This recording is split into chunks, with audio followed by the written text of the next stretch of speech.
Mesdames et messieurs, permettez-moi de saisir cette occasion pour remercier, au nom de représentants résidents de PNUD, qui est malheureusement en mission à l'étranger, de remercier l'Office de protection des citoyens, spécialement l'unité d'enquête de l'OPC.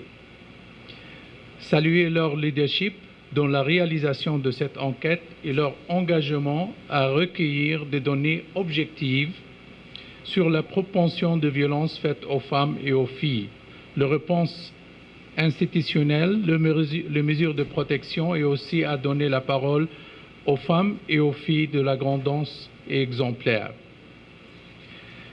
L'égalité de sexe, comme vous le savez, n'est pas simplement un droit fondamental de la personne, mais aussi un fondement nécessaire pour l'instauration d'un monde pacifique, prospère et durable.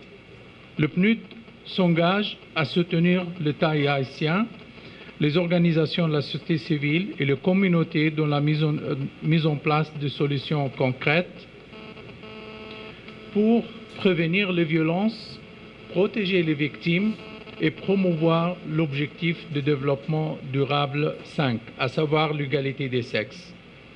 Nous avons conscience que les violences faites aux femmes et aux filles sont un frein au développement personnel de cette catégorie de la population et par conséquent un blocage au développement économique et social durable de la société.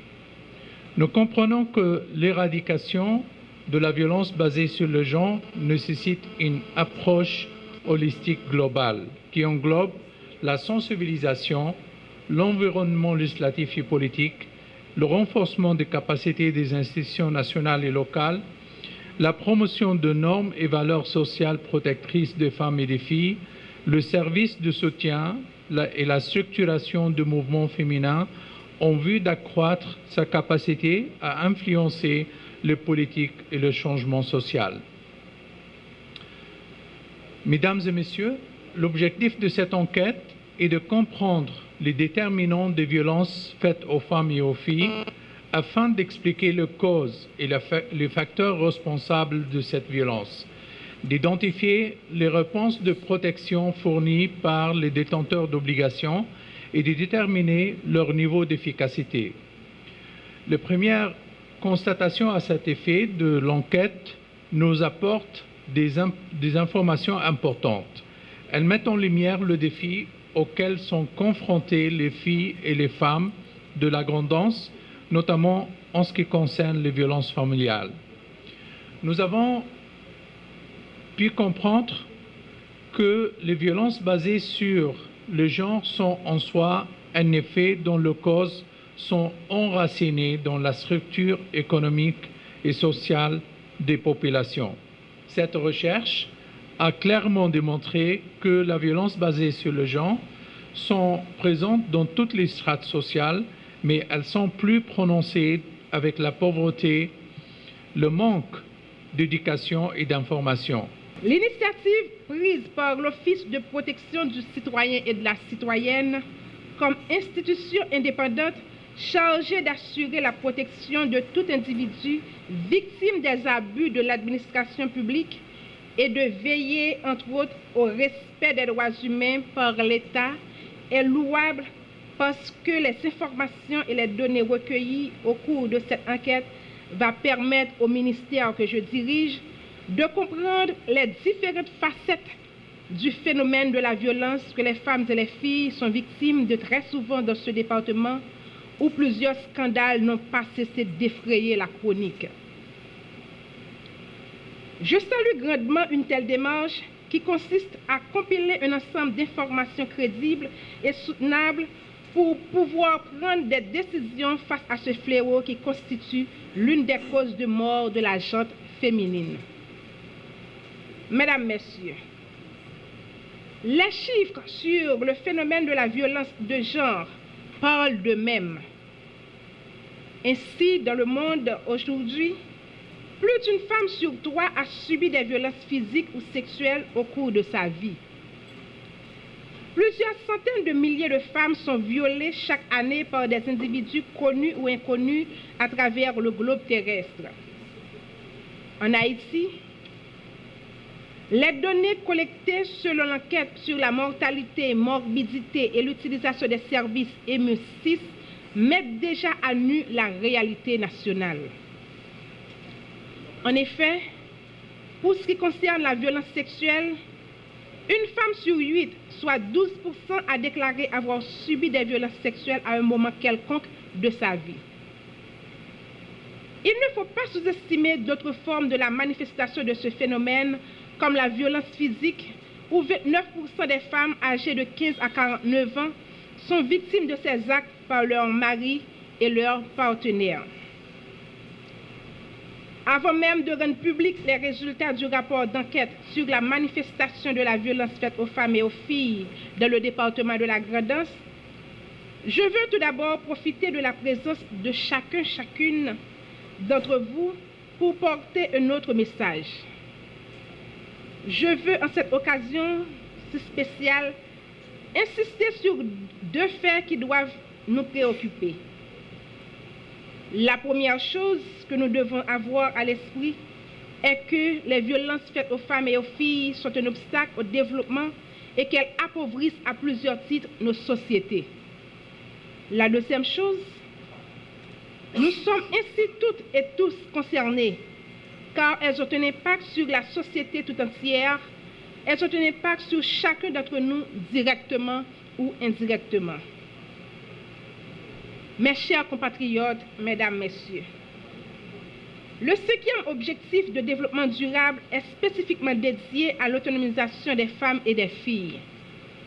La cible 5.2 met l'accent entre autres sur l'élimination de la violence faite aux femmes et aux filles à l'agenda de 2030. Vu l'ampleur que prend ce phénomène, ce mal endémique ayant pour cible le sexe féminin, on ne peut pas se permettre de ne pas agir vite et ensemble afin de réduire considérablement la calamité de nos femmes et de nos filles. Du haut de cette tribune, je veux lancer un vibrant appel à vous tous et toutes pour un sursaut national afin de combattre la violence à l'égard des femmes et des filles, et ce, sous toutes ses formes. Je me permets de reprendre sous une autre forme les propos de la ministre. Haïti doit cesser de publier seulement des données statistiques. Nous devons agir ensemble pour changer l'ordre des choses en matière du respect de la protection des droits de la femme, des filles. Et dans l'occasion ça, non seulement on a profité pour nous dire ministres qui est engagé depuis que dans tête ministère conditions féminines, que OPC renouveler pleine solidarité le ministre pour lui mettre le bon côté dans la bataille que nous avons menée pour faire respect des droits femmes. Cette étude était consacrée aux violences physiques, physiologiques, économiques, verbales, ainsi que le harcèlement sexuel perpétré contre les femmes et les filles dans le département de la Grande-Anse. Concernant les résultats de l'enquête, sur un total de 457 femmes et filles interviewées dans les communes ciblées par l'enquête, 112 ont répondu avoir subi une ou des agressions sexuelles, une agression sexuelle ou une autre agression, physique, verbale ou psychologique. 208 ont été victimes d'agressions physiques ayant provoqué des blessures, parfois graves. 369 ont été victimes de violences verbales et d'autres formes d'intimidation. Donc, parmi les violences sexuelles enregistrées dans le cadre de cette enquête, donc 98,2% des cas de viol, c'est par voie vaginale. Maintenant, en ce qui a trait aux violences physiques, l'équipe a recensé plus de 107 cas parmi les 208 personnes positives qui ont donné des réponses positives, c'est-à-dire qui ont subi des agressions physiques, ce qui représente 51% des cas. En ce qui a trait aux violences psychologiques, Dans la catégorie des violences, de ces violences, les injures, les propos réducteurs et menaces sont les plus saillants. 369 personnes ont confirmé avoir fait l'objet de violences psychologiques. L'enquête de terrain a révélé aussi, en ce qui a trait à la typologie des victimes, que des personnes de toute catégorie sociale et de tout âge sont victimes de ces violences. Il y a les femmes et les filles de 15 à 25% qui sont les plus violentées. Elles représentent 36% des victimes. Concernant le degré d'âge, donc je vais donner plus de détails. Les femmes et les filles dont l'âge est compris entre 15 à 25 ans, les personnes les plus victimes des violences sexuelles. La catégorie de tranche d'âge qui vient après, c'est les personnes qui se trouvent entre 26 et 35 ans, qui représentent 23,7%. Ensuite, concernant les enfants, elles sont victimes de négligence, de violences physiques, d'abandon parental, de violences sexuelles, de violences psychologiques, de violences verbales. L'étude a révélé que toutes les catégories de femmes peuvent être victimes. Selon les réponses, 42% des femmes qui vivent seules font partie des victimes, contre 35,6% qui vivent en concubinage, 11% de femmes légalement mariées. À noter que les filles mineures sont rangées dans la catégorie des célibataires. Donc en gros, c'est surtout les célibataires qui sont les plus exposés aux violences, surtout à la violence sexuelle.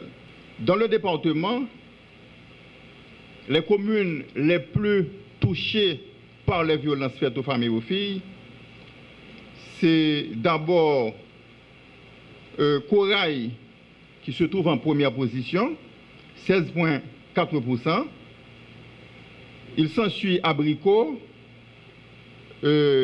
avec 15%, 15,7%, et Ansdeno 14,3%.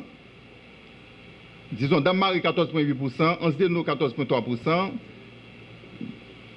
Mauron 13,6% et Jérémy 11,9%. L'OPC propose à ce qu'on éduque, sensibilise la population sur les droits des femmes et des filles. Donc ça c'est important. Et à ce niveau, nous avons beaucoup à faire. Il faut aussi renforcer la législation sur la répression des cas de VFFF.